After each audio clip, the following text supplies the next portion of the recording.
नमस्कार दोस्तों, honourable Chandigarh cat का जो जजमेंट आया है बीएसएनएल एम्प्लॉइज़ का संबंधित, उसके बारे में हम लोग डिस्कस करेंगे। इस वीडियो को बिल्कुल स्किप मत कीजिए, एंड तक देखिए, बहुत फ़ायदा मिलेगा। देखिए यहाँ पे क्या हुआ है, बीएसएनएल एम्प्लॉइज़ यूनियन ने जो सेक्रेटरी टेलीकॉम है डिपार्टमेंट ऑफ टेलीकम्युनिकेशन का, उनको चिट्ठी लिखा है इस बारे में कि जो चंडीगढ़ कैट का जो जजमेंट है उसको आप इम्प्लीमेंट कीजिए। जजमेंट बेसिकली ये है कि डॉट टाइम पे जिन लोगों का अपॉइंटमेंट हुआ बीएसएनएल फॉर्मेशन के बाद, मगर वो लोग dot employee as a dot employee मानना है, और चंडीगढ़ कैट जो 253 एम्प्लॉइज पंजाब सर्कल के बारे में ये ऑर्डर दिए हैं, उन सबके साथ बाकी जितना भी एम्प्लॉइज है उन सबको भी इसको माना जाना चाहिए, क्योंकि डॉट ने अनफेयर स्टैंड लिया है सुप्रीम कोर्ट के ऑर्डर के विपरीत, जहाँ पे सुप्रीम कोर्ट सभी को डॉट एम्प्लॉय का स्टेटस देने के लिए बोले थे। यहाँ पे ये करने के लिए मांग उठाया गया है। देखिए चिट्ठी में आते हैं, जो 8 अगस्त 2025 को जो चिट्ठी आया है वो 1089/2017 और 856/2017। यहाँ पे बोला गया है जो एप्लीकेंट्स है, एप्लीकेंट्स डॉट टाइम पे जो रिक्रूटेड उसको माना जाना चाहिए, और जो बीएसएनएल एब्जॉर्ब्ड एम्प्लॉइज़ का जितना बेनिफिट है वो सबको प्रोवाइड करना चाहिए। तो ये जो जजमेंट है, ये जजमेंट को 3 महीने के अंदर, जब सर्टिफाइड कॉपी मिला है उसका 3 महीने के अंदर इसको इम्प्लीमेंट करना है। और जितना भी पंजाब सर्कल में वैकेंसी हुआ है 687, मगर उसमें से 253 जन दिए हैं, तो वो सभी को यहाँ पे देना चाहिए। जितना भी जायज़ चीज़ है वो सब देना चाहिए, जैसे कि जीपीएफ हो गया, एलडीसी हो गया, जितना भी डॉट एब्जॉर्ब एम्प्लॉय का जितना भी बेनिफिट है वो सबको देना चाहिए। और इस जो कैट का जो ऑर्डर है उसको मान्यता देना चाहिए। तो बीएसएनएल एम्प्लॉइज यूनियन के साथ साथ बाकी दूसरा भी जो एसोसिएशन है वो सब में भी अपना वेबसाइट पे इस चीज़ को साझा किया है। तो हम सबके बारे में नहीं यहाँ पे डिस्कस करेंगे, हम लोग जस्ट 1-2 एग्जाम्पल दिखाएंगे। उसके बाद हम लोग जो जजमेंट है उस जजमेंट के ऊपर हम लोग ज़्यादा फोकस करेंगे और उसका क्या इम्प्लीकेशन है ये समझाने का कोशिश करेंगे। इसका कॉपी सभी को दिया गया है, डायरेक्टर HR, PGM सभी को कॉपी दिया गया है।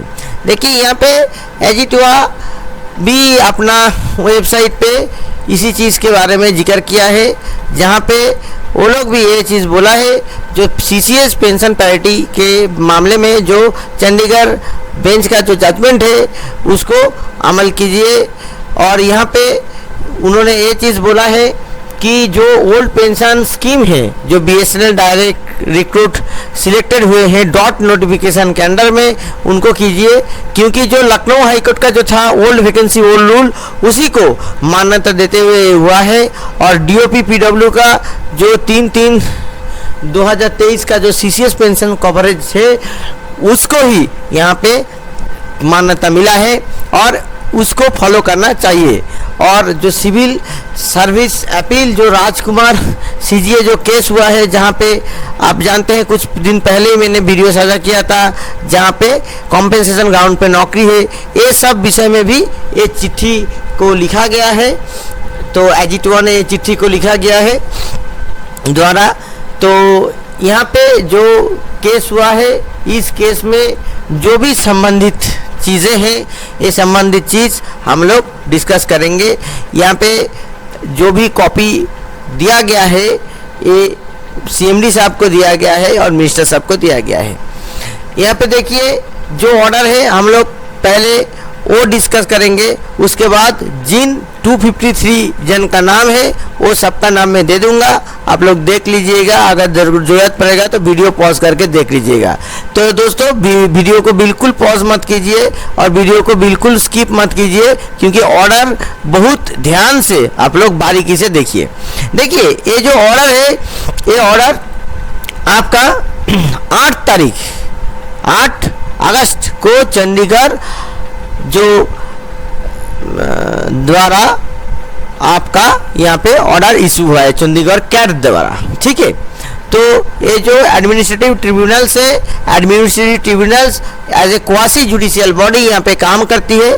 देखिए यहाँ पे क्या हुआ है कि जो वादी पक्ष है वो लोग क्या बोले हैं कि जो टीटीए टेलीकॉम टेक्निकल असिस्टेंट का जो एडवर्टाइजमेंट था गवर्नमेंट ऑफ इंडिया का, डिपार्टमेंट ऑफ टेलीकम्युनिकेशन का, उनके बारे में है, उनका जो रिक्रूटमेंट प्रोसेस चल रहा था। और उसी टाइम पे क्या हुआ कि ये जो कॉम्पिटिटिव एग्ज़ाम हुआ और कॉम्पिटिटिव एग्ज़ाम द्वारा नियुक्त किया गया, मगर वो लोग जब नियुक्त हुए तब डॉट नहीं था, तब बीएसएनएल बन चुका था। ठीक है, अभी ये जो लेंथ ऑफ सर्विस और ये जो प्रमोशन ऑफ कैडर अपग्रेडेशन, ये सब बीएसएनएल के जो नियम है उसी का मुताबिक हुआ।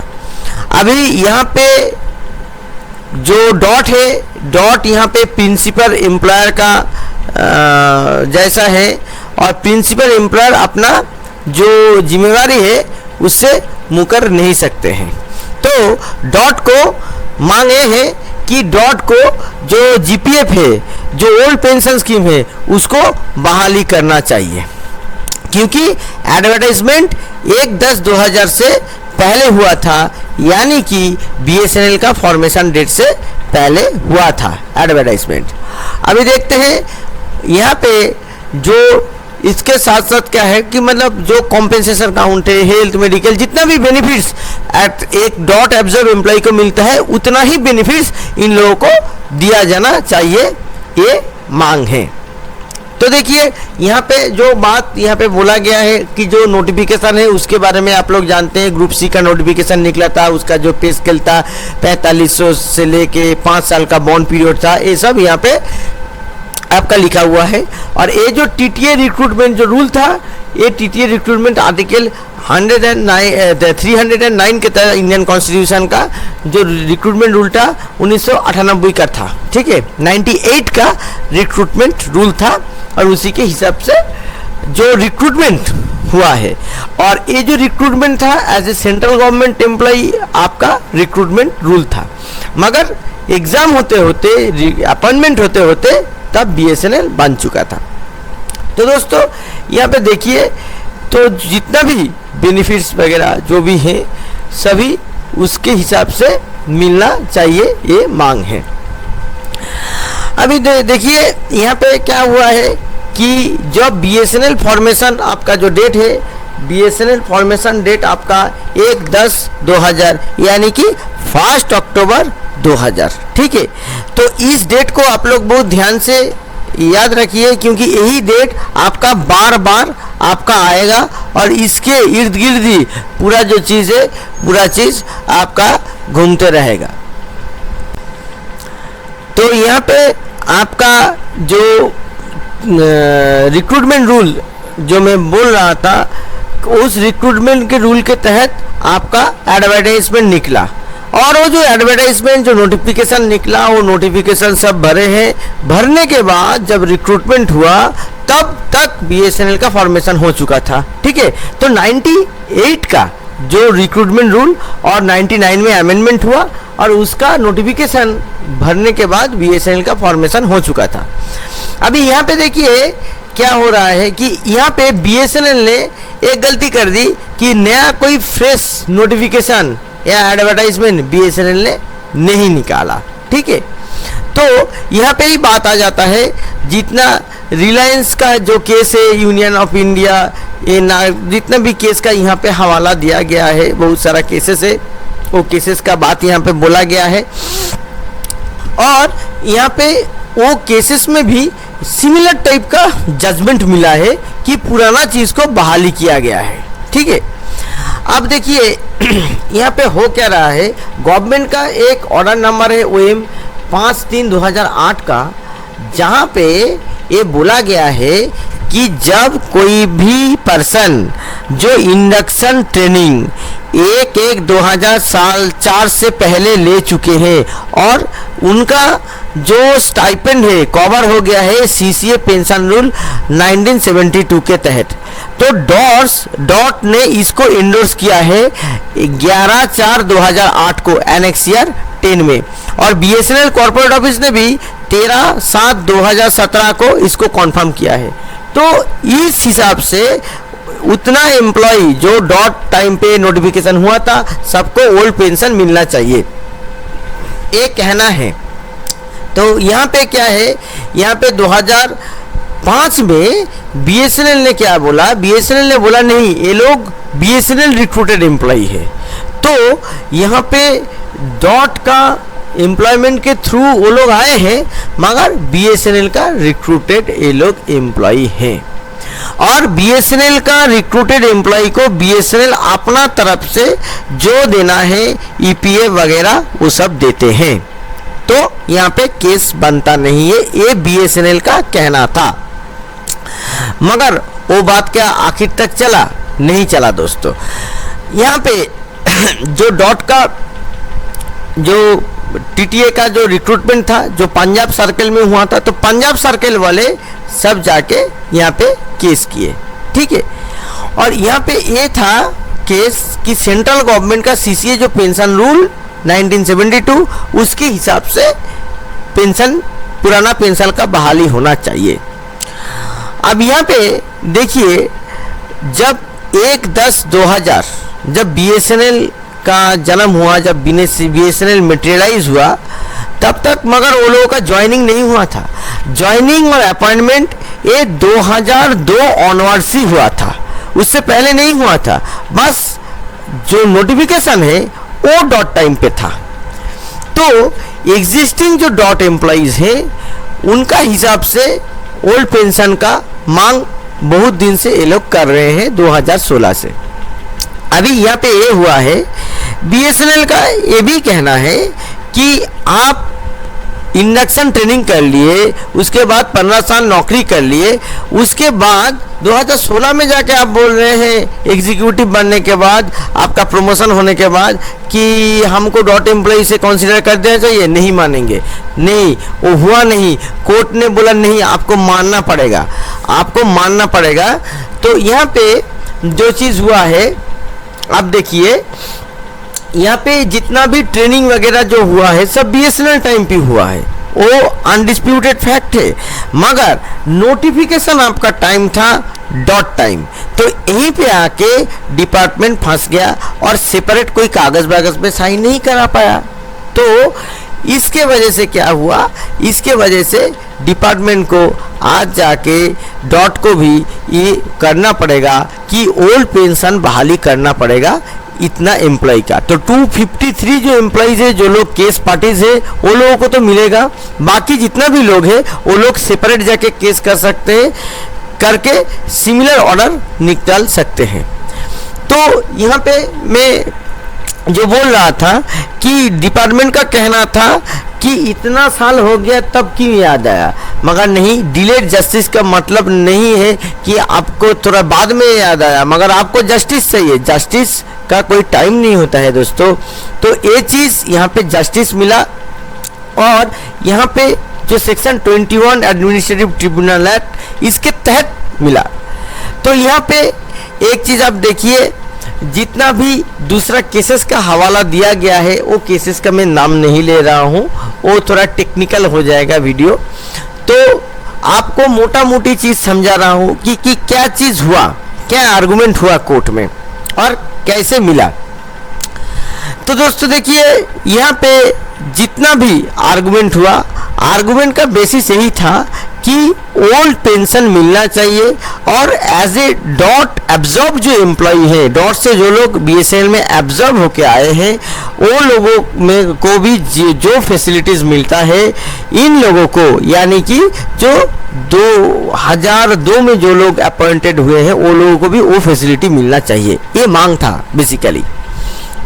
तो ये जो सबमिशन के बाद कोर्ट ने क्या कहा, कोर्ट ने यानी कि कैट ने, एडमिनिस्ट्रेटिव ट्रिब्यूनल ने ये कहा कि ये सभी मद्देनजर रखते हुए ये जो रिक्रूटमेंट प्रोसेस है, ये रिक्रूटमेंट प्रोसेस डॉट टाइम पे चालू हुआ था जो बीएसएनएल फॉर्मेशन के पहले था। तो एम्प्लॉइज को डॉट का जो सर्विस रूल है उसी के साथ गवर्न होना चाहिए, और जो एडमिटेड जो फैक्चुअल जितना भी घटनाक्रम है वहाँ पे देखा गया है कि जो रिक्रूटमेंट रूल है वो 1998 का है, जो कि डॉट पीरियड का है। तो उस हिसाब से भी ये डॉट का रिक्रूटमेंट हुआ। दूसरा बात है यहाँ पे जो लखनऊ बेंच का जो बात है, जो पवन कुमार केस में जहाँ पे आया था कि आपका जो रिक्रूटमेंट है, ये रिक्रूटमेंट प्रायर टू 1/10/2000 के पहले जो भी रिक्रूट हुआ है उसका आप मानिए कि डॉट एम्प्लॉय है, और सीसीएस पेंशन रूल के तहत वो लोगों का पेंशन और अलाइड बेनिफिट्स, उसके साथ साथ जो भी बेनिफिट्स मिलता है वो आएगा। तो ये लखनऊ कोर्ट का था। और इसके साथ साथ और क्या था, इसके साथ साथ और कुछ फैक्ट्स जो था कि आपका जो प्रिंसिपल एम्प्लॉयर है इनका भी एक दायित्व था, इसका भी एक जिम्मेवारी था। और एक 5/3/2008 का एक ओएम ऑर्डर था, उसमें भी था कि recruitment process already commenced under old regime. तो यहाँ पे डिनाई नहीं कर सकता है बात को। और यहाँ पे देखिए जो लखनऊ बेंच का जो ऑब्जर्वेशन था 332/2016 में, वहाँ पे भी ये चीज़ बोला गया है कि आपको जो रेस्पोंडेंट है यानी कि बीएसएनएल, उनको ये बोला गया है कि आपको जो ओल्ड पेंशन रेजिम जो आप एब्जर्व एम्प्लॉइज़ को देते हैं उस हिसाब से आपको 3 महीने के अंदर देना पड़ेगा। तो इस कोर्ट ने भी बोला है कि देखिए वही मान्यता देते हैं, और उसके तहत चंडीगढ़ कैट ने भी बोला है कि इस ऑर्डर को 3 महीने के अंदर आप इम्प्लीमेंट कीजिए और जितना भी बकाया है उसको कैलकुलेट कीजिए और दीजिए, और पुराना पेंशन जीपीएफ वाला पेंशन आप दीजिए जितना भी आदमी है जो जो केस किए हैं सबको। तो यहाँ पे डॉट को भी प्रोएक्टिव भूमिका पालन करना चाहिए, और लेके बाकी जो लोग केस नहीं किए हैं वो लोगों को भी करना चाहिए, क्योंकि वो लोगों को फिर केस करना पड़ेगा, केस जीत के फिर ओल्ड पेंशन लेना पड़ेगा। तो इसमें पैसा खर्चा होगा, टाइम जाएगा। तो जो सुप्रीम कोर्ट का जजमेंट है उसका यहाँ पे ऑब्जर्वेशन हुआ है और उसका प्रतिफलन यहाँ पे देखने को मिल रहा है। तो देखिए मैं अभी स्क्रीन पे आप लोगों को दिखा देता हूँ जो 253 मेंबर से जो लोगों को ओल्ड पेंशन मिलने वाला है उनका नाम आप लोग देख लीजिए, और जो लोग नहीं इनमें है वो लोग जरूर केस कीजिए और अपना जो हक है ओल्ड पेंशन का वो प्राप्त कीजिए। तो इस वीडियो को ज़्यादा से ज़्यादा शेयर कीजिए और लोगों तक पहुंचाइए, जैसे कि कोई भी ये जो पेंशन का जो सुविधा है इससे वंचित ना रहे, सबको पेंशन मिले। जो 2002 में जो लोग भर्ती हुए हैं, जो लोग डिपार्टमेंट में आए हैं, वो लोगों के पास एक मौका है ओल्ड पेंशन लेने का। तो वो जो वो मौका बिल्कुल मत गवाइए, सब ये पेंशन का फायदा लीजिए। और जो जो लोग नहीं केस किए हैं वो लोग भी सब मिलके एसोसिएशन यूनियन के थ्रू जाके केस कीजिए, केस करके अपना जो पेंशन है उस पेंशन को प्राप्त कीजिए। इसके लिए थोड़ा मेहनत करना पड़ेगा मगर आप लोग कीजिए, क्योंकि इसमें आप लोगों का बहुत फायदा होगा। और आप लोग जानते हैं पेंशन एक टेंशन फ्री मनी होता है। आपका जो बूढ़ा उम्र में, आपका जो एजेड लाइफ में आपका सहारा बनेगा, आपका जितना भी जिम्मेवारी है इससे आप निर्वहन कर पाएंगे। और ये बहुत ही जरूरी है पेंशन एक अच्छा सोसाइटी के लिए भी। तो सुप्रीम कोर्ट का जो जजमेंट है ऑब्जर्वेशन से यहाँ पे उसका पालन हुआ है, और चंडीगढ़ कैट ने जो जजमेंट दिया है उस जजमेंट से बहुत लोगों का फायदा होगा। और जितना लोग यहाँ पे जुड़ेंगे और जाके फिर आप लोग यहाँ पे ऑर्डर निकल के लाइए, और वहाँ पे भी इस ऑर्डर का जो संज्ञान है ऐसे कि कोर्ट ऑफ रिकॉर्ड्स की तरह भी काम करता है। तो इस ऑर्डर के अनुरूप आपको ऑर्डर मिल जाएगा, और उस ऑर्डर के आप देख के वहाँ पे भी 3 महीने का या 4 महीने का ऐसे टाइम दे देंगे कोर्ट। तो उस जो ऑर्डर है उस ऑर्डर के मुताबिक आप भी वो जो पुराना पेंशन है उसका लाभ उठाइए। तो इस वीडियो को शेयर कीजिए। नमस्कार, आप लोग वीडियो को कंटिन्यू देखते रहिए क्योंकि यहाँ पे पूरा नाम मैं दिखाया हूँ। आप लोगों का जो भी ज़रूरत है आप लोग देख लीजिए, इसको शेयर कीजिए, सबको शेयर कीजिए कि कोई भी व्यक्ति इस सुविधा से ना छूट जाए। नमस्कार, आप लोग वीडियो देखते रहिए, पूरा नाम यहाँ पे मैं दिखा रहा हूँ।